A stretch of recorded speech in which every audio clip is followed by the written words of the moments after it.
Haleluya. Saudara, dalam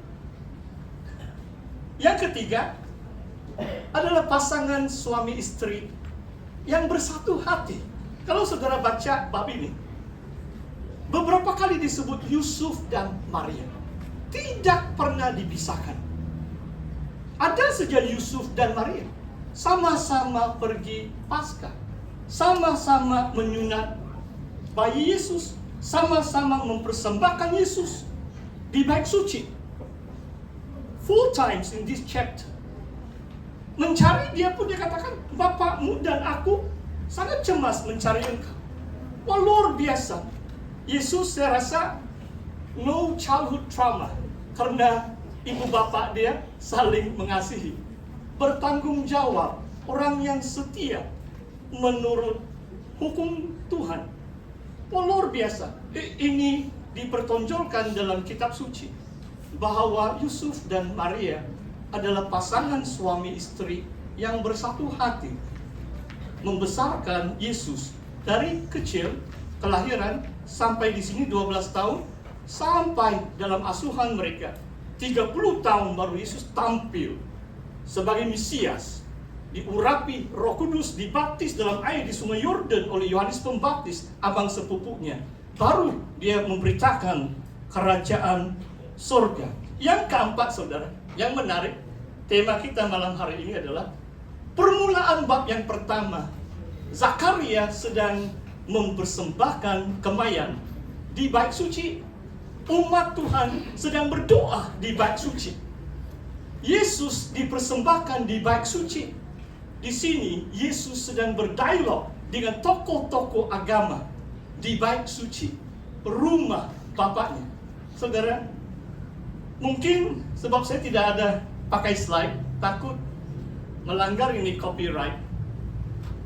Karena nanti kamu ambil foto, kalau viral boleh disaman sebab bukan milik saya ini gambar begini. Tapi senang saja. Sekarang baru saya diperingatkan, bukan lagi sebutan Google, you just last time it's so common to say, you just Google, tulis saja Temple of God in Jerusalem, image semua ada itu. Senang kamu mengkaji Alkitab zaman sekarang. Sekarang bukan Google, sekarang AI kan, dia terus beri jawaban. Sekarang bukan Google, sekarang AI terus beri jawaban. Satu peranggan. Ada idea lagi bagaimana kamu menyelidik tajuk yang kamu tanya dengan AI, Artificial Intelligence. Saudara, mari kita lihat apakah pesanan firman Tuhan untuk kita bersama. Yang pertama, saudara, Yesus mengatakan, aku harus berada di rumah Bapakku. Itu jawaban yang luar biasa, atau kenyataan yang luar biasa, saudara. Dia cuma 12 tahun. Sebagai waktu dia baru 12 tahun, dia sudah menyadari bahwa dia bukan manusia biasa. Ini Yesus. Dia tahu dia adalah Mesias, anak Tuhan yang tunggal. Tidak tahu bagaimana, tidak disebut bagaimana dia tahu. Tetapi jawabannya, kalau diterima sebagai manusia, macam tidak begitu menghormati orang tuanya kan. Kenapa kamu mencari aku? Tidakkah kamu tahu, aku harus berada di rumah Bapakku? Dengan maksud, saudara, 12 tahun, Yesus sudah tahu apakah priority maklamat hidupnya. Pada akhirnya bukan mentaati orang tuanya. Sepenting mereka, peranan yang mereka mainkan untuk membesarkan Yesus.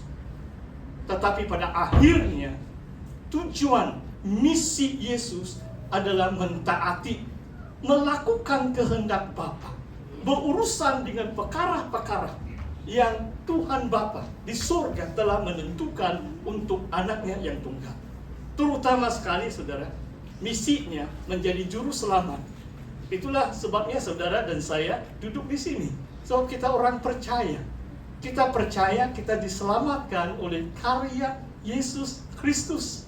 Setiap tahun, setiap perjamuan kudus, setiap Paskah, setiap Christmas, kita diperingatkan bahwa Yesus telah datang ke dalam dunia menjadi juru selamat, mati untuk menebus setiap pelanggaran dosa kita, mengampuni kita, memperdamaikan kita dengan Bapa kita yang ada di sorga.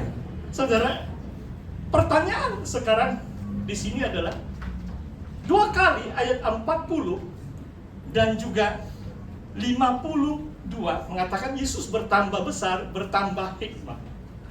Kadang-kadang kita boleh beri jawaban seperti ini. Oh, dia anak Tuhan, oh, he's the son of God. Itulah sebabnya dia pandai berdialog. Tapi sebenarnya tidak, saudara.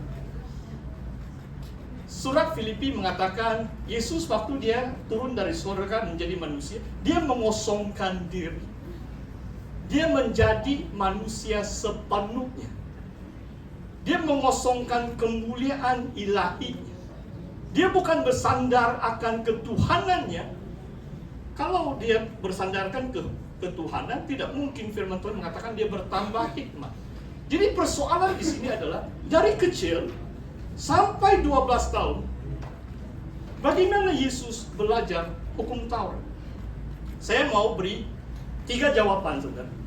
Jawaban yang pertama adalah Yusuf dan Maria, ibu bapa kepada Yesus Kristus. Dan kita tahu dalam ceritanya Yusuf cuma bapak angkat, kan? So Yesus dikandung dari Roh Kudus. Tetapi peranan Yusuf dan Maria mendidik anak mereka. Ulangan 6 ayat 4, Shema, penyata iman orang Israel. Kasihilah Tuhan Allah, Yahweh Elohim. Kalau dalam Ibrani adalah kasihilah Yahweh Elohim, Tuhanmu. Okay. Dan Yahweh itu satu, Eka. Dia Esa. Dia bukan 10 Tuhan, dia satu. Satu, unik, singular. He's just one God. Dan ayat seterusnya mengatakan, mengajarlah. Coba kamu pasang tuh ayat. Ulangan 6 ayat 5. Penyata iman, Shema. Penyata iman yang paling penting, kalau saudara tanya orang Yahudi, seluruh perjanjian lama, mana satu ayat yang paling penting? Mereka akan petik Ulangan 6 ayat 4. Tapi ayat 5, seterusnya.